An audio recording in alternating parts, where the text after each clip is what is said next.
We begin tonight with a big improvement in the unemployment picture. The Labor Department reported today that the jobless rate in January fell 0.2 of a point to 8.3%, the lowest in 3 years.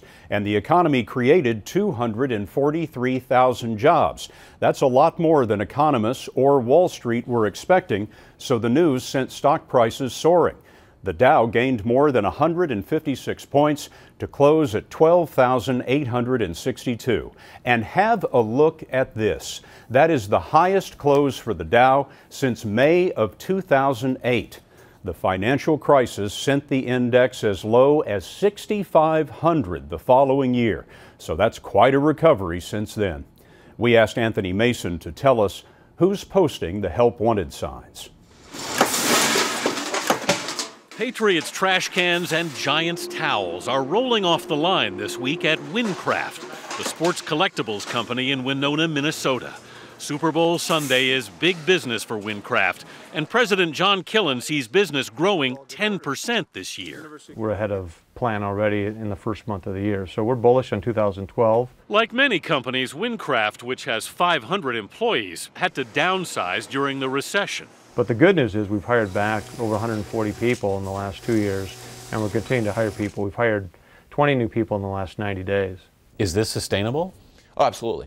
Economist Chris Thornburg says private businesses have now added, on average, 218,000 jobs a month since November. Add up the weight of evidence. It's not just January. It's November, December, January, and what you see is an economy that's picking up speed. Back in Winona, that's allowed Jeff Smith, at last, to land a job.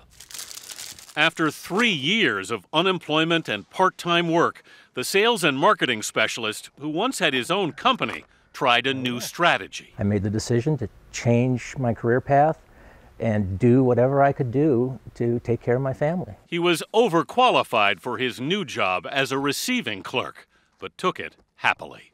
I think anytime anybody can get a paycheck, you know, their self-esteem goes up and they're just so much happier with themselves. A lot of stress goes away.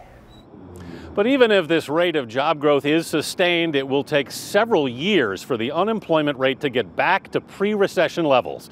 The economy still has 5.6 million fewer jobs, Scott, than it did 4 years ago. But Anthony, what explains this job growth?